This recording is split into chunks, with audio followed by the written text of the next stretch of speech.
नमस्कार विद्यार्थी मित्रांनो, तुमचं सर्वांचं स्वागत आहे असने करिअर अकॅडमी या यूट्यूब चॅनलला। आजच्या व्हिडिओमध्ये आज आपण बघणार आहे युरोपियनचे भारतात आगमन। म्हणजे हे जे युरोपियन लोक होते हे भारतात कसे आले याच्यावरती स्पर्धा परीक्षेमध्ये हमखास प्रश्न येतो आणि आपल्याला हीच गोष्ट माहित नसते, त्यामुळे हे लेक्चर तुमच्यासाठी अतिशय महत्त्वाचं होणार आहे। या पूर्वीच्या लेक्चरमध्ये आपण 1707 पर्यंत आलो होतो की ज्याच्यामध्ये आपण का बघितलं होतं 1707 ला आपले जे औरंगजेब आहेत या औरंगजेबचा काय झाला होता, औरंगजेबचा मृत्यू झाला होता। या 1707 पर्यंतचा इतिहास बघितला। मग याच्यात आपण बाबर बघितला, त्यानंतर हुमायून बघितला, अकबर बघितला, त्यानंतर जहांगीर बघितला, शहाजहान बघितला आणि औरंगजेबला आपण 1707 मध्ये याच्या मृत्यूपर्यंत आलो होतो।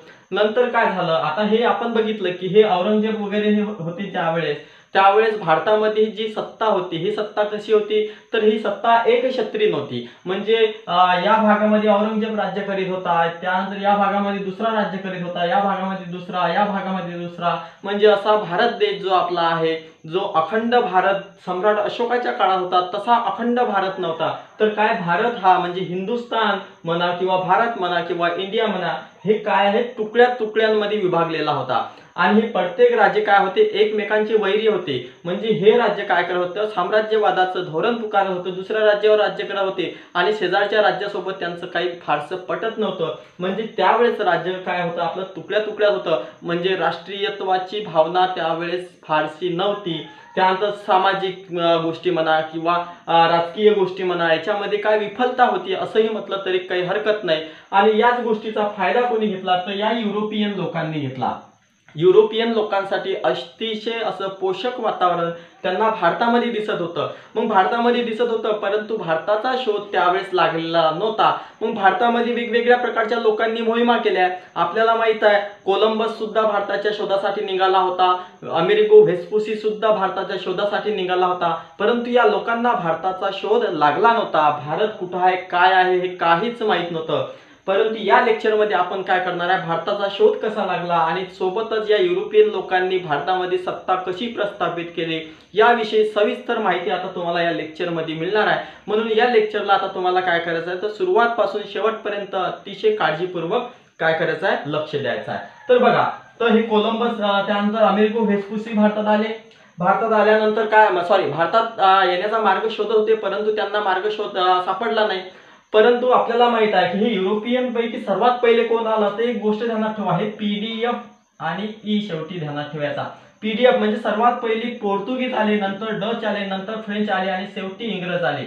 आणि हे काय ज्या वेळेस भारतात आले तर सर्वात पहिले कोण आले, तर पोर्तुगीज आले। वास्को द गामाच्या स्वरूपामध्ये पोर्तुगीजांनी भारतामध्ये सर्वात पहिले पाऊल ठेवलं, ते कोण होते, युरोपियन होते। आणि सर्वात शेवटी सुद्धा पोर्तुगीजच गेले। गोवा मुक्त झाला, काय गोवा मुक्त झाला म्हणजेच काय सर्वात शेवटी गोव्याला काय होते, पोर्तुगीज लोक होते। सर्वात शेवटी काय गोवा मुक्त झाला। मग गोवा मुक्त झाला त्यावेळेस सर्वात शेवटी जाणारे पण पोर्तुगीजच आहेत आणि सर्वात पहिले भारतामध्ये येणारे पण कोण आहेत, पोर्तुगीजच आहेत। हे सिक्वेन्स तुम्हाला ध्यानात असायला पाहिजे की सर्वात पहिले कोण आले, तर सर्वात पहिले पोर्तुगीज आले, नंतर डच आले, नंतर फ्रेंच आणि शेवटी काय आले, इंग्रज लोक आले। हे सर्वचे सर्व काय युरोपियन लोक आहेत। हे युरोपियन लोक कशासाठी आले होते, तर भारतामध्ये व्यापाराच्या संध्या बघण्यासाठी, साम्राज्यवाद करण्यासाठी आणि भारतातली जी सत्ता आहे ही सत्ता त्यांच्या हातात घेऊन आपल्या देशामधला जोही काही नफा असेल किंवा जी भरभराट असेल हे त्यांच्या देशांमध्ये नेण्यासाठी हे लोक काय आले होते, भारतात आले होते। मग आता आपल्याला हे सिक्वेन्स काय करायचे आहे, कंटिन्यू करायचे आहे। सर्वात पहिले कोण आलं, तर पोर्तुगीज आलं,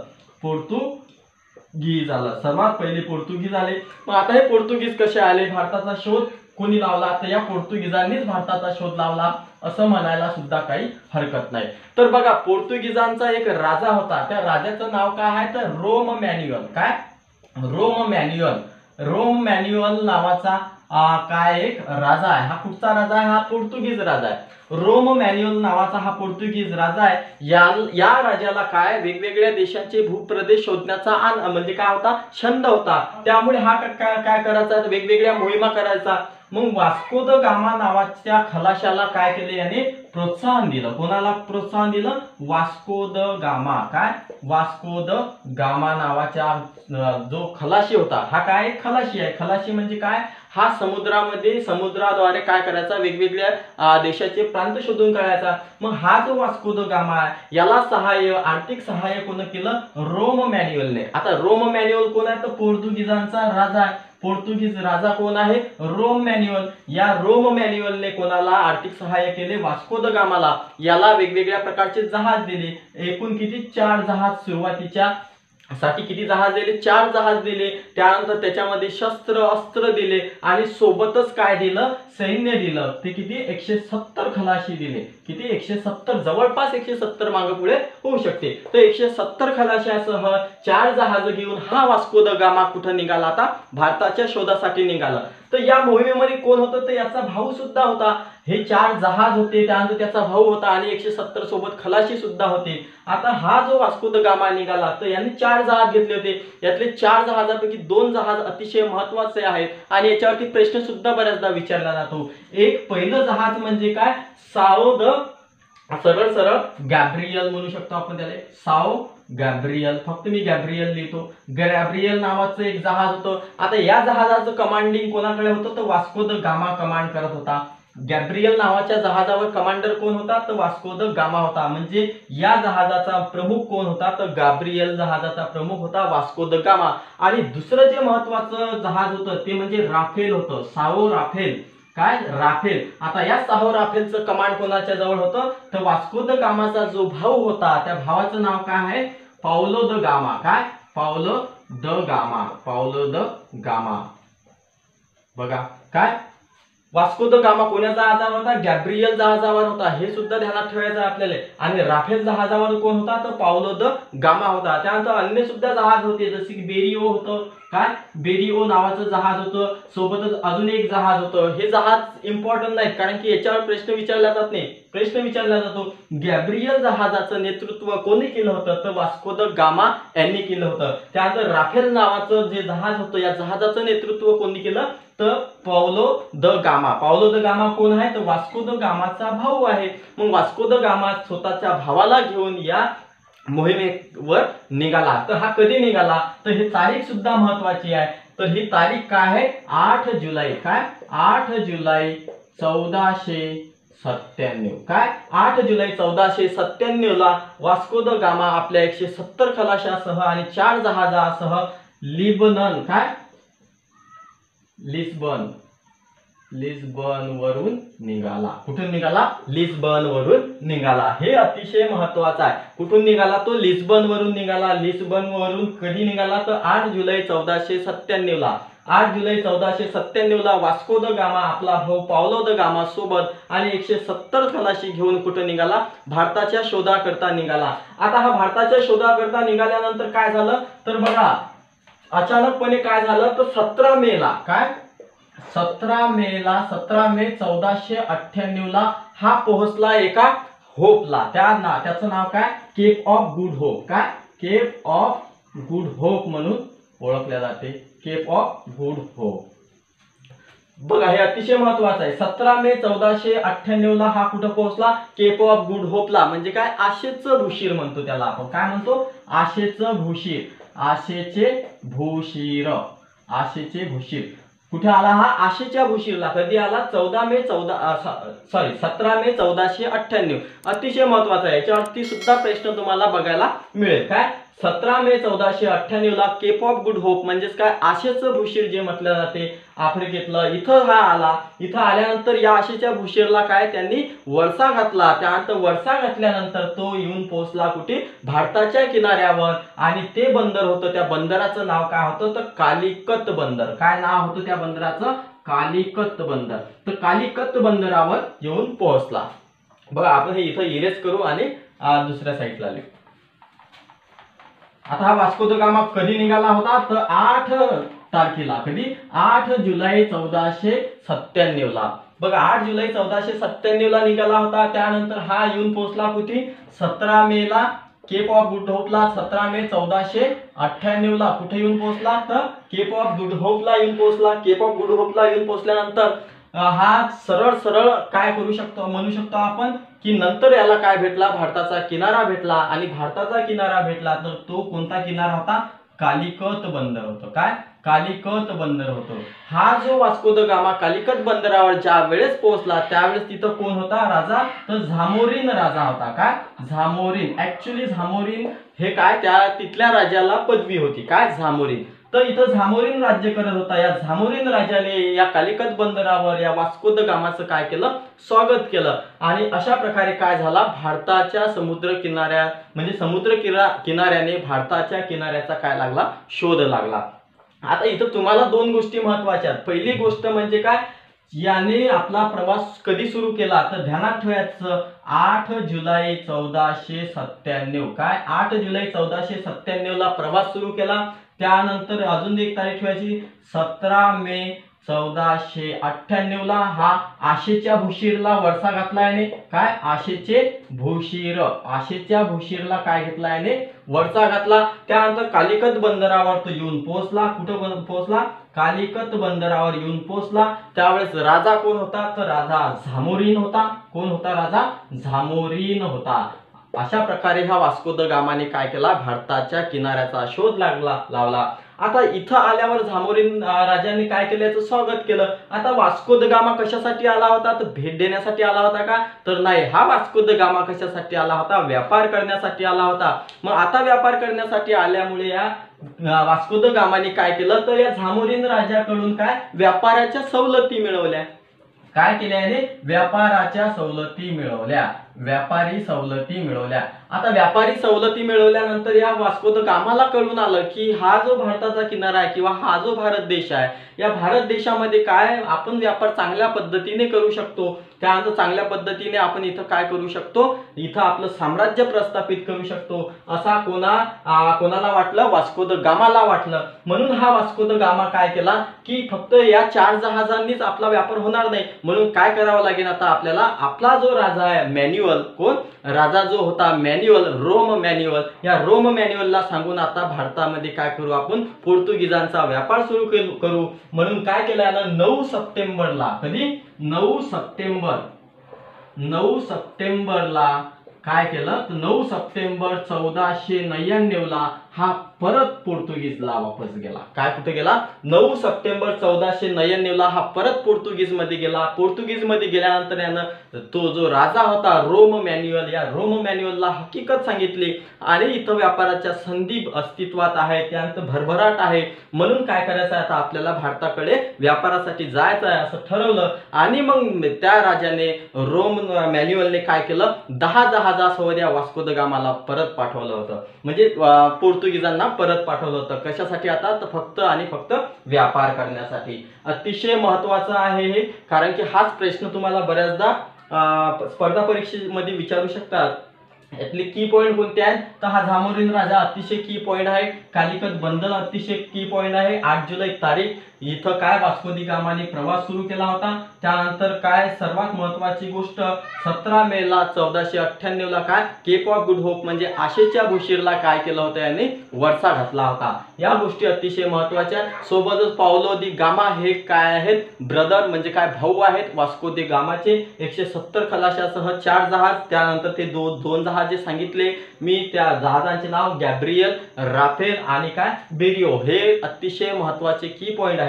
इथपर्यंत आता कोण आला, हा फक्त आणि फक्त कोण आला, तर पोर्तुगीज आला। मग या पोर्तुगीजने काय केलं, या पोर्तुगीजांचा एक काय होऊन गेलेला आहे, एक अतिशय महत्वाचा गव्हर्नर होऊन गेलेला आहे। त्या गव्हर्नरचं नाव आहे आपल्या, काय आहे त्या गव्हर्नरचं नाव, ते गव्हर्नरचं नाव अतिशय महत्वाचं आहे, कारण की हाच गव्हर्नर तुम्हाला काय परीक्षेमध्ये 1 मार्क मिळवून देऊ शकतो। त्याचं नाव आहे अल्फान्सो अल्बुकर्क। काय अल्फान्सो अल्बुकर्क, हा अल्फान्सो अल्बुकर्क आहे, हा सर्वात महत्वाचा गव्हर्नर आहे कोणाचा, पोर्तुगीजांचा। हा अल्फान्सो अल्बुकर्कनं काय केलं, तर आता ते जे जहाज घेऊन आले होते परत, त्या जहाजावरून नंतर काय केलं त्यांनी, व्यापार इथं व्यवस्थित सुरू केला। झामोरीन राजाकडून अतिशय महत्वाच्या व्यापारी सवलती मिळवल्या। आता व्यापारी सवलती मिळवल्यानंतर काय केलं, यानं भरभराट करायला सुरुवात केली। परंतु आपल्याला माहितच आहे हे फक्त व्यापार करायलाच आले काय, तर नाही, यांना सत्ता सुद्धा हवी होती, साम्राज्यवाद। कारण त्यांना काय म्हणणं होतं की इथं व्यापारासोबत जर सत्ता असली तर व्यापार व्यवस्थित चालतो, म्हणजे सत्ता जर असेल तरच तुमचा व्यापार व्यवस्थित चालतो। म्हणून या अल्फान्सोने काय केलं तर साम्राज्यवाद करायला सुरुवात केली। मग यानं सुरुवातीला काय केलं तर दीव अशीन, त्यानंतर दमन अशीन, त्यानंतर वसई अशीन, त्यानंतर काय आपलं गोवा अशीन, त्यानंतर मुंबई अशीन, हे काय केले तर हे जिंकून घेतले। काय दीव जिंकलं, दमन जिंकलं, वसई जिंकलं, गोवा जिंकलं, मुंबई जिंकलं। कोणी जिंकलं अल्फान्सो अल्बुर्कने। आता हे जे गोवा आहे हे गोवा कोणाकडून जिंकलं तर गोवा त्याने जिंकलं होतं कोणाकडून तर विजापूरच्या आदिलशाहीकडून। काय विजापूरची जी आदिलशाही होती, विजापूरची काय होती आदिलशाही, हे सुद्धा माहित पाहिजे आपल्याला कुठं कोणती शाही होती। जसे सुलतान होते तर त्यांची सुलतानशाही होती, त्यानंतर मुघल होते तर मुघलशाही, तसेच आदिलशाही हे विजापूरची आदिलशाही होती। या विजापूरच्या आदिलशाहीकडे काय होतं गोवा होतं। मग हे गोवा कोणी जिंकून घेतलं ते अल्फान्सो अल्बुर्क काय अल्बुकर्कने काय केलं हे जे आहे गोवा हे विजापूरच्या आदिलशाहीकडून जिंकलं। सोबतच तुम्हाला माहित पाहिजे आपल्या अहमदनगरची काय अहमदनगरची निजामशाही आहे। काय अहमदनगरची काय आहे निजामशाही आहे, निजामशाही। या काही गोष्टी माहित पाहिजे। काय अहमदनगरची काय निजामशाही आहे। सोबतच माहित पाहिजे बिदरची काय बिदरची बारिदशाही होती। काय बारिदशाही, बिदरची काय होती बारिदशाही होती। त्यानंतर वऱ्हाडची काय होती इमादशाही। काय वऱ्हाडची काय होती इमादशाही। हे की पॉइंट आहेत, हे बऱ्याचदा परीक्षेमध्ये विचारले आहे। हे दिसत नसेल तर ध्यानात ठेवा। काय वऱ्हाडची काय इमादशाही। त्यानंतर आपल्याला माहित पाहिजे अजून विजापूरची आदिलशाही आपण सांगितली, अहमदनगरची निजामशाही सांगितली, बिदरची बरीदशाही सांगितली, वऱ्हाडची इमादशाही सांगितली। त्यानंतर गोवळकोंड्याची काय होती तर कुतुबशाही होती। काय गोवळकोंड्याची काय होती कुतुबशाही। गोवळकोंडा काय गोवळकोंड्याला काय होती तर कुतुबशाही होती, कुतुबशाही।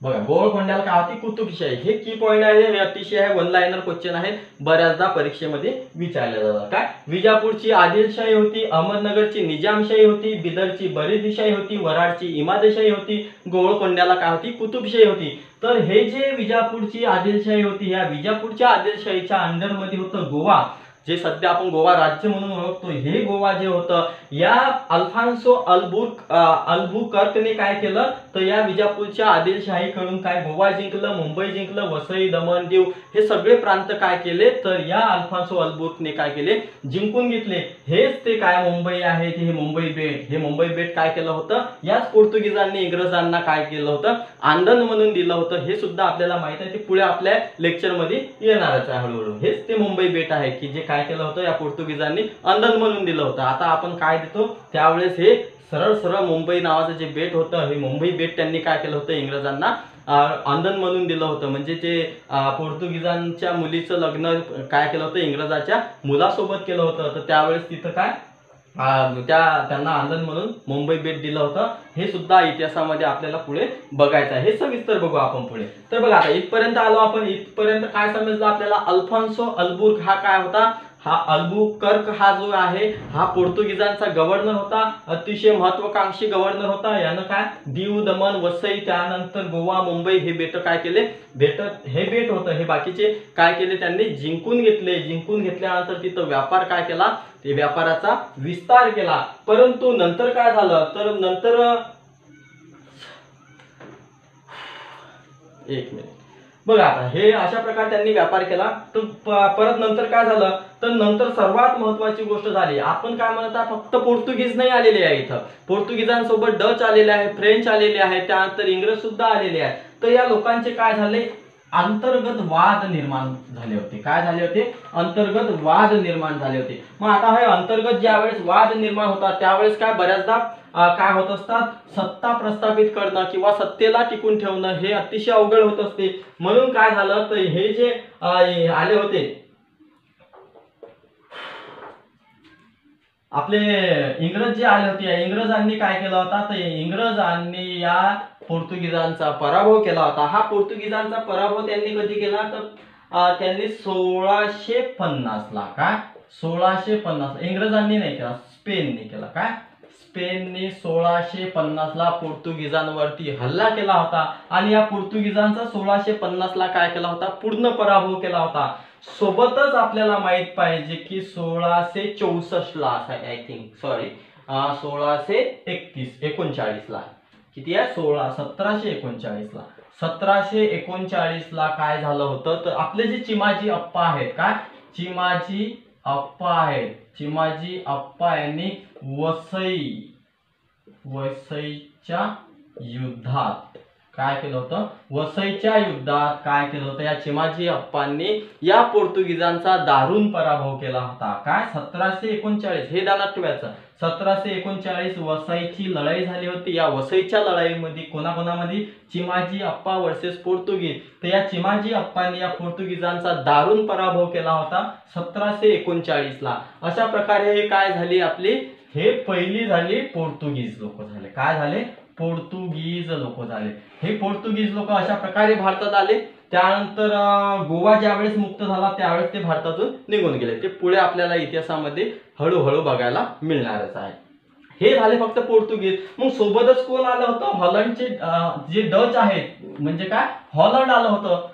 काय आलं होतं, हॉलंड कोण आहेत, हे डच लोक आहेत. पीडीएफ मधला पी झाला आपला पोर्तुगीज, आता डी म्हणजे डच. हे लोक सुद्धा आले होते. मग आता हे लोक काय करत होते, हे लोक सुद्धा व्यापार करण्यासाठी आले होते. यांनी काय केले होते, व्यापार हस्तगत करण्याचा प्रयत्न केला होता, परंतु यांना फारसं यश आलं नाही. कारण की यांना इंग्रजांनी काय केलं होतं, अतिशय जबरदस्त म्हणजे काय यांचा पराभव केला होता 1654ला. कधी 1654ला यांनी काय केले होते, या हॉलंडवरती कब्जा केला होता. कोणी हॉलंडवरती कब्जा केला होता, तर 1654ला इंग्रजांनी हॉलंडवरती कब्जा केला होता. मग हॉलंडवरती कब्जा केल्यामुळे काय झालं, तर या डच लोकांना, हॉलंड लोकांना परत जावं लागलं. परंतु सोबतच काय फ्रेंच आले होते. पीडीएफ मधला फ्रेंच, आता हे फ्रेंच माहित असायला पाहिजे. फ्रेंच लोक आले होते. आता फ्रेंच लोकांनी काय केलं होतं, तर 1664ला फ्रेंच ईस्ट इंडिया कंपनी. बघा हे अतिशय महत्वाचं आहे. फ्रेंच लोकांनी काय केलं होतं, आता भारतामध्ये जर व्यवस्थित व्यापार करायचा असेल तर एखादी कंपनी स्थापन करायला पाहिजे. जशी ब्रिटिशांनी ईस्ट इंडिया कंपनी स्थापन केली होती, तशीच फ्रेंच लोकांनी 1664ला काय फ्रेंच ईस्ट इंडिया कंपनी स्थापन केली होती. कशासाठी, तर भारतामध्ये व्यापार करण्यासाठी. मग आता भारतामध्ये व्यापार करायचा आहे म्हणून 1664ला हे डेट ध्यानात ठेवायची. 1664ला फ्रेंच ईस्ट इंडिया कंपनीची स्थापना झाली होती आणि 1600ला ईस्ट इंडिया कंपनीची स्थापना ते आपण पुढे बघणारच आहे. तर काय 1664ला हा अलीकडे तलाठी भरतीमध्ये प्रश्न आला होता की फ्रेंच ईस्ट इंडिया कंपनीची स्थापना केव्हा झाली, तर केव्हा झाली आहे 1664ला. मग 1664ला फ्रेंच ईस्ट इंडिया कंपनीची स्थापना झाली. ही स्थापना कशासाठी झाली, तर भारतामध्ये काय करायचं आहे, आपल्याला व्यापार करायचा आहे. म्हणून यांचा जो एक गव्हर्नर होता तो होता डुप्ले. कोण होता, डुप्ले. डुप्ले कोण होता, तर फ्रेंचांचा मुख्य गव्हर्नर होता. या डुप्ले का हा महत्वाकांक्षी होता, धाडशी होता. यांनी काय केले, तर भारतामध्ये व्यापार करण्यासाठी धडपड केली. धडपड केली म्हणजे काय, यांनी भारतावर व्यापारावर कब्जा मिळवण्याचा प्रयत्न केला. म्हणजे वेगवेगळ्या भागावर त्यांनी काय केला, कब्जा करण्याचा प्रयत्न केला. अतिशय हुशार असा होता, चिकाटी होती याच्याजवळ, डुप्लेजवळ. परंतु काय झालं, तर एक अतिशय जबरदस्त गोष्ट झाली 1761ला. 1761ला काय झालं, इंग्रजांचा जो गव्हर्नर होता तो होता आयरकूट. कोण होता, आयरकूट. हा इंग्रजांचा गव्हर्नर आयरकूट येऊन भेटला कोणाला, डुप्लेला. कधी भिडला, तर 1761ला. तर तिथं काय झाली, वांदिवासची लढाई झाली. काय, वांदिवासची लढाई झाली. आता ही वांदिवासची लढाई कधी झाली, तर 1761ला. कोणामध्ये, डुप्ले. हा कोण आहे, फ्रेंचचा माणूस आहे. त्यानंतर हा आयरकूट. आयरकूट कोण आहे, तर आयरकूट हा इंग्रजांचा माणूस आहे.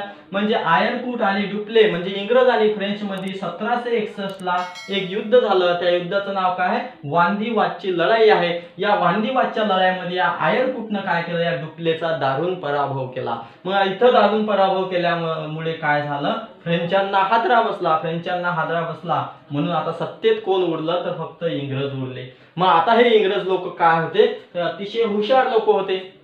बघा आपण पीडीएफ मधला पीडीएफ पाहिला, आता ही हे फ्रेंच लोक बघितले आपण. फ्रेंच लोकांच्या बाबतीत दोन गोष्टी महत्त्वाच्या. पहिली म्हणजे फ्रेंचांची 1664 ला काय केली, फ्रेंच ईस्ट इंडिया कंपनी भारतामध्ये व्यापार करण्यासाठी स्थापन केली. त्यानंतर डुप्ले जो होता, हा डुप्ले काय होता तर त्यांचा गव्हर्नर होता. हा काय होता, भारतामध्ये चिकाटीनं व्यापार करण्यासाठी प्रयत्न करत होता. परंतु आयरकुटने याचा वांदिवाच्या लढाईत काय केला, बंदोबस्त केला. हे वांदिवाची लढाई 1761 ला झाली. हे अतिशय महत्त्वाच्या गोष्टी आहेत, हे नोट डाऊनच करायला पाहिजे. आता हे झाल्यानंतर काय झालं तर इंग्रज लोकांना व्यापार करण्यासाठी खूप सूट मिळाली, असं सुद्धा म्हटलं तरी काही हरकत नाही. आता आपण इंग्रज लोक पाहू. आता हे जे इंग्रज लोक आहेत काय, या इंग्रज लोकांनी भारतामध्ये काय करायचा, व्यापार करायचा. हे काय, हे बी युरोपियनच आहे. तर यांनी काय केलं, 31 डिसेंबरला काय, 31 डिसेंबर 1600 मध्ये काय केली, ईस्ट इंडिया कंपनीची स्थापना केली. काय, ईस्ट इंडिया कंपनी. आता 1600 मध्ये काय केली याने, त्यांनी 1664 ला ईस्ट इंडिया कंपनीची स्थापना भारतामध्ये व्यापार करण्यासाठी स्थापन केली होती. आणि इंग्रजांनी कधी केली तर 31 डिसेंबर 1600. हा सुद्धा प्रश्न तुम्हाला स्पर्धा परीक्षेमध्ये आलेला बघितलेला असेलच. काय, 31 डिसेंबर 1600 मध्ये ईस्ट इंडिया कंपनीची स्थापना इंग्रजांनी केली. तर त्यावेळेस राणी कोण होती तर ती राणी होती एलिझाबेथ. काय, एलिझाबेथ. राणी एलिझाबेथच्या नेतृत्वामध्ये काय झाली तर ईस्ट इंडिया कंपनीची स्थापना झाली. ईस्ट इंडिया कंपनीची स्थापना केव्हा झाली, हे डेट अतिशय महत्त्वाची आहे. तर कधी आहे ते 31 डिसेंबर 1600 साली ईस्ट इंडिया कंपनीची स्थापना झाली. मुख्य कार्य होतं भारतामध्ये व्यापार करायचं. मग आता हे लोक आले तर हे ईस्ट इंडिया कंपनी कुठपर्यंत राहिली तर आपल्याला माहिती आहे 1857 पर्यंत राहिली. 1857 मध्ये सुरुवात कोणी केली तर एलिझाबेथने केली 1600 मध्ये. आणि एंड कधी झाला 1857 ला. मग 1857 ला राणी कोण होती तर राणी होती व्हिक्टोरिया. कोण होती, व्हिक्टोरिया राणी होती. म्हणजे व्हिक्टोरिया राणीच्या काळामध्ये ईस्ट इंडिया कंपनी काय झाली तर संपुष्टात आली. आणि ईस्ट इंडिया कंपनीची सुरुवात राणी एलिझाबेथने, ईचा स्पेलिंग ई आणि एलिझाबेथची ई, म्हणजे सुरुवात काय झाली ईने. ईस्ट इंडिया कंपनीची सुरुवात एलिझाबेथने केली. आणि टर्मिनेट कोणी केली किंवा तिचा अंत कधी झाला तर 1857 ला जे आपली पहिलं स्वातंत्र्याचं युद्ध झालं, त्या स्वातंत्र्याच्या युद्धानंतर काय झालं, व्हिक्टोरिया राणीच्याच कार्यकाळामध्ये काय झालं 1857 ला या ईस्ट इंडिया कंपनीला काय करण्यात आलं, संपुष्टात आणण्यात आलं. त्यानंतर तिथून इंग्रजांचं डायरेक्ट शासन सुरू झालं होतं. ते आपण पुढच्या लेक्चरमध्ये येणारच आहे हळूहळू. तर बघा हे काय झाले, ईस्ट इंडिया कंपनीची हे झाली. हा इतिहास झाला की हे स्थापना कधी झाली, याच्यावरच प्रश्न सरळ सरळ विचारला जाते. तर सरळ हाही प्रश्न विचारला जाते, ईस्ट इंडिया कंपनीची स्थापना झाली त्यावेळेस इंग्लंडची राणी कोण होती तर राणी एलिझाबेथ होती. त्यात ईस्ट इंडिया कंपनी संपुष्टात आली त्यावेळेस राणी कोण होती तर 1857 ला राणी व्हिक्टोरिया होती. या दोन गोष्टी अतिशय महत्त्वाच्या आहेत. आता हे या लोकांनी काय केलं तर या लोकांनी सरळ सरळ भारतामध्ये व्यापार करायला सुरुवात केली. सोबतच आपल्याला एक नाव माहित पाहिजे ते म्हणजे थॉमस स्टीव्हन्सन. काय, थॉमस स्टीव्हन्सन. हा जो थॉमस स्टीव्हन्सन आहे हा असं कन्सिडर केला जाते की हा भारतामध्ये येणारा सर्वात पहिला इंग्रज आहे. काय, भारतामध्ये येणारा सर्वात पहिला इंग्रज आहे. तर भारतामध्ये सर्वात पहिला येणारा इंग्रज कोण तर थॉमस स्टीव्हन्सन आहे असं कन्सिडर केलं जातं. जर तुम्हाला प्रश्न विचारला की भारतामध्ये सर्वात पहिला येणारा युरोपियन कोण तर तो वास्को द गामा, तो पोर्तुगीज होता. त्यानंतर भारतामध्ये सर्वात पहिला येणारा इंग्रज कोण तर थॉमस स्टीव्हन्सन. हे नाव ध्यानात ठेवायचं, थॉमस स्टीव्हन्सन हा भारतामध्ये येणारा सर्वात पहिला कोण आहे तर इंग्रज आहे. त्यानंतर हा इंग्रज भारतामध्ये आला सर्वात पहिले. त्यानंतर बाकीचे व्यापारी लोक सुद्धा आले. आता भारतामधले जे राज्य होते या राज्यांच्या काय केलं, यांनी या राज्यांसोबत काय केलं, मैत्री प्रस्थापित करण्याचं काम केलं. आता मैत्री प्रस्थापित करत होते त्यानंतर या राज्यांच्या विरोधात जे लोक असतील त्या लोकांशीही विशेष करून मैत्री करत होते. आणि त्या राज्यांकडून काय करत होते, व्यापारी सवलती मिळत होत्या. त्यानंतर हळूहळू यांनी काय केलं, हे इंग्रज लोक असे होते की जे व्यापारी होते हे व्यापारी यांच्यामध्ये काय होता, एक गुण होता. तो गुण म्हणजे काय, वेळ प्रसंगी हे जे आपले तराजू असतात हे तराजू बाजूला ठेवून त्या तलवारी हातात घेण्याचं सामर्थ्य सुद्धा या इंग्रज लोकांमध्ये होतं. काय तलवारी हातात घेण्याचं सामर्थ्य सुद्धा या लोकांमध्ये होतं. म्हणजे जे व्यापार करण्यासाठी आले होते पण वेळ प्रसंगी लोक काय करत होते, हे जे तराजू म्हणजे तागडे म्हणतो आपण त्याला, हे तराजू बाजूला ठेवून हातात तलवार घेऊन हे देशासाठी लढत होते. अशा प्रकारचा गुण याच्यामध्ये होता, महत्वाकांक्षी लोक होते। त्यानंतर या इंग्रजांना एक गोष्ट समजली की जर या भारतासारख्या मोठ्या देशामध्ये जर व्यापार करायचा असेल तर इथली सत्ता आपल्या हातात आली पाहिजे, म्हणून इंग्रजांनी प्रयत्न काय केला, सत्तेमध्ये जाण्याचा प्रयत्न केला। त्यासाठी त्यांनी तोळाफोळाचे राजकारण केलं। म्हणजे काय केलं, तर हे जे संस्थान होते, वेगवेगळे राज्य होते, या राज्यांसोबत कधी म्हणजे काय गनिमी काव्य करणं किंवा त्यांना मैत्रीचे आश्वासन देणं, असे वेगवेगळे प्रकारचे काय केले त्यांनी युक्त्या शोधल्या आणि त्या युक्तीतून काय केलं, त्यांनी भारताच्या राजकारणामध्ये काय केला, प्रवेश केला। मग भारताच्या राजकारणामध्ये प्रवेश केल्यानंतर जी सत्ता होती भारताची, ही सत्ता त्यांनी आपल्या हातात काबीज करण्याचा प्रयत्न केला। तर याच्या नंतरच्या व्हिडिओमध्ये आपण ते बघणारच आहोत की भारताच्या सत्तेमध्ये या इंग्रजांचा, आता विशेष करून इंग्रजांचा, आतापर्यंत आपण फक्त युरोपियन लोकांचं आगमन बघितलं, ते भारतामध्ये आगमन झालं, अजून सत्तेमध्ये आगमन झालेलं नाहीये। आता पुढच्या लेक्चरमध्ये काय असणार आहे की या इंग्रज लोकांनी भारताची सत्ता आपल्या हाती कशी हस्तगत केली, हे आपल्याला पुढच्या व्हिडिओमध्ये बघायला मिळणार आहे। तर या व्हिडिओमध्ये इथपर्यंत आपण बघितलं की भारतामध्ये हे जे युरोपियन लोक होते, हे युरोपियन लोक कशा प्रकारे आले। तर आता अजून सर्वात महत्त्वाची गोष्ट, हे जे इतिहासाची सिरीज आहे, हे इतिहासाची सिरीज आपण खूप दिवसाची सुरू केलेली आहे आणि प्रत्येक व्हिडिओ आपण अपलोड करतच असतो। म्हणून तुम्हाला जर संपूर्ण व्हिडिओ बघायचे असतील तर आपल्या चॅनलच्या प्लेलिस्टमध्ये जाऊन हिस्ट्रीचे जे फोल्डर आहे, या हिस्ट्रीच्या फोल्डरमधून तुम्ही संपूर्ण लेक्चर बघू शकता। त्यात तुम्हाला पहिलं महायुद्ध, दुसरं महायुद्ध, त्यानंतर आपल्याला हे सुद्धा बघायला भेटतील, आपले मुस्लिम लोकांचं आक्रमण कसं झालं, म्हणजे मुस्लिम लोक भारतामध्ये कसे आले, त्यानंतर सुलतानशाही कशी आली, त्यानंतर मुघलशाही कशी आली, आणि आज आपलं हे लेक्चर आहे, हे लेक्चर सुद्धा तुम्हाला त्याच्यामध्ये बघायला मिळेल। तर काय करायचं आहे, तुम्हाला व्हिडिओला लाईक वगैरे केलं असेल तर लाईक सुद्धा करून घ्या, चॅनलला सबस्क्राईब केलं असेल तर चॅनलला सबस्क्राईब सुद्धा करून घ्या।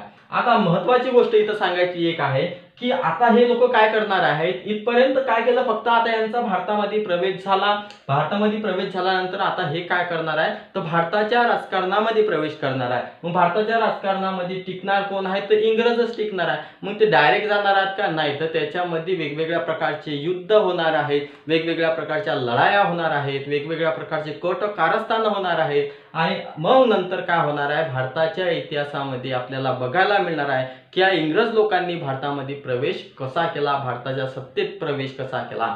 तर या लेक्चरमध्ये आपल्याला एवढंच बघायचं होतं की युरोपियन लोकांचं भारतात आगमन कसं झालं ते आपण बघितलं, त्यातले की पॉईंट महत्त्वाचे ध्यानात ठेवायचं। पीडीएफ मध्ये पोर्तुगीज जे Vasco da Gama, Paulo da Gama आहेत, ते गोष्टी अतिशय महत्त्वाच्या आहेत। त्यानंतर डच लोक वांदिवादची लढाई, आयरफोर्ट आणि ते आपले जे डुप्ले होते, या दोघांमध्ये वांदिवादची लढाई झाली, ते सुद्धा महत्त्वाचं आहे। त्यानंतर कोणतं बेट कोणाजवळ होतं, काय होतं ते सुरुवातीला सांगितलं तुम्हाला। त्यानंतर तो अल्फान्सो जो सांगितला गव्हर्नर पोर्तुगीजांचा, ते सुद्धा महत्त्वाचं आहे। अल्बुकर्क आहे, अल्फान्सो अल्बुकर्क, ते सुद्धा महत्त्वाचं आहे। तर ह्या सर्व गोष्टी काय आहेत, महत्त्वाच्या आहे। पुढच्या लेक्चरमध्ये आता आपल्याला बघायचं आहे नेमकं आता भारताच्या सत्तेमध्ये प्रवेश कसा होणार आहे। मग याच्यामध्ये आपल्याला इंग्रज फ्रेंच लढाई आपले काय बघायला मिळणार आहेत, म्हैसूरचे युद्ध बघायला मिळणार आहे, त्यानंतर मराठ्यांसोबतचे जे युद्ध झालेले आहेत ते सुद्धा बघायला मिळणार आहे, त्यानंतर पानिपतची लढाई, बक्सारचं युद्ध, आणि नंतर मग त्यांचा काय होणार आहे, भारताच्या सत्तेमध्ये काय होणार आहे, प्रवेश होणार आहे, सगळी सत्ता ते आपल्या हातात घेणार आहे। तिथपर्यंत पुढे काय करायचं आहे, पुढच्या लेक्चरमध्ये आपल्याला कंटिन्यू करायचं आहे। पुन्हा एकदा तुम्हाला एक विनंती आहे की चॅनलला सबस्क्राईब केलं नसेल तर चॅनलला सबस्क्राईब करा, व्हिडिओला लाईक करा, आपल्या मित्रांपर्यंत शेअर करण्याचा प्रयत्न करा। Thank you very much for watching this video.